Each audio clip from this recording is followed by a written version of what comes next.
All right, as we were talking about graphing and AP stats in particular, I said we were more focused on interpreting things, and that's why we can make our histograms on the calculator.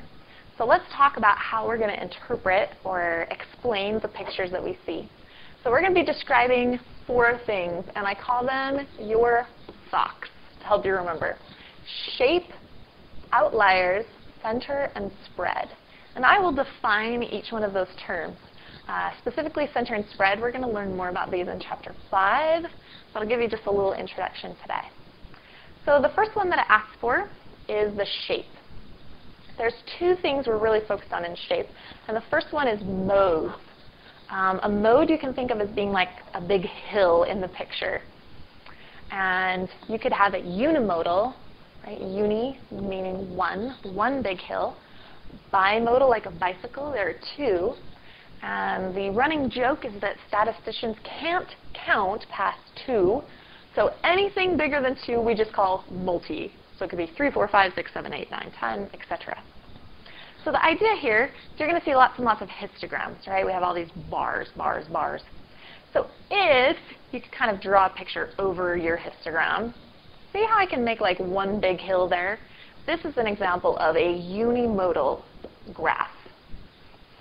A bimodal graph is going to have 2 big hills, right? I got like 1 here, 2 here. Now, it's okay that one is shorter than the other. The idea is that there's 2 hills that we can find. The other thing we're going to be looking for in shape is symmetry. Now, symmetric, you're thinking in your mind like a mirror, right? If I fold it in half, it's going to look exactly the same on both sides.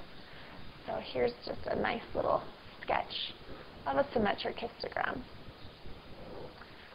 Now, I know what you're thinking. Ms. Curtis, you did not draw that perfectly symmetric. If I folded that together, this one is taller than this one. That's okay. In stats, you can be a little less perfect. That still counts as symmetric. If something is not symmetric, we call it skewed. Skewed. We need to be specific about skew. It's either right or left. And the direction comes from what I like to call the long tail, how it's been stretched out. So you can think of skew as like stretch. So in these 2 pictures, you'll see that something that used to be maybe symmetric has gotten pulled out this direction. I would call this the long tail. So it's skewed or stretched in the direction of left. So that's why it says skewed left. In the other example, we have this long right tail direction. So it's being stretched in the direction of the right. So it's called skewed right.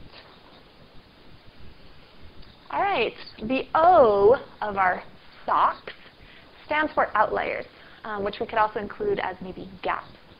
An outlier is any little lonely piece of information that's far away from the rest. Right? This would be an outlier.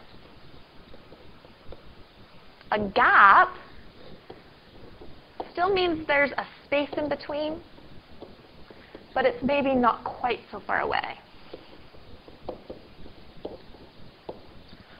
Okay, I can feel the question coming. I can feel it coming. What's the difference then between an outlier and a gap? How do I tell which one it is? How far away does it have to be before it's an outlier? So right now I'm going to tell you that I'm not going to give you an answer to that. You're just going to have to kind of go with your gut. But there will be an official answer in Chapter 5. All right, so let's check out a couple examples just to do the SO part of our SOCs. So in this particular histogram, if I'm looking for the shape, I want to think about how many hills I see. I see right here 1 big hill. So this graph is unimodal. I also think about symmetry. Well, this one happens to be really beautiful. If I cut this one down in the middle, it's going to fold in half really nicely. This is very symmetric. Looks really nice. And then for O outliers, this one's a little bit hard. There is a tiny one right there. I might call that a gap. It doesn't seem super far away. And those are my SOCs, or the SO of my SOCs. Here's another one. This one in kind of yellowy blue here. So again, if I think about overall hills, ooh, I might make that one big hill. I have a lot of students who say, oh, maybe this one's bimodal, because I go right back up. Generally, if it's only one bar, I don't consider that to be its own hill. So I would actually call this one, unimodal. It's not symmetric. If you watched me kind of fill back in that long tail. My long tail is being pulled into the right direction. So this is skewed right. And then I've kind of covered these up just a little bit. Notice right here there's a small space, that's a gap. And then this one's a lot farther away from the bulk. So I'd also call that, the second one, I'd call this one the outlier. It has some unusual features there. All right, in our last example, I have one more picture. This one, again, all right, if I follow that trace hit really well, I still am only getting one big hill. So I'm going to call this unimodal. Ms. Curtis, all your examples were unimodal. Yes, unimodal is what we're going to study most often in stats. So a lot of the time you'll see unimodal. If I kind of give this maybe a little bit more of a general idea, I wouldn't call that symmetric. It seems like it's being pulled a little bit into the left direction, skewed left. It's not as bad of a skew as we saw in the previous picture, but it's still pulled to the left. And I don't see any gaps or outliers. So I'll just write that down. No gaps or outliers. It's important to notice that there are none as we're identifying SOCs, features about our pictures here, our histograms. When we talk about center, I'm picturing like the middle of our picture. We could be talking about mean or median. And again, we'll study these in greater depth in Chapter 5.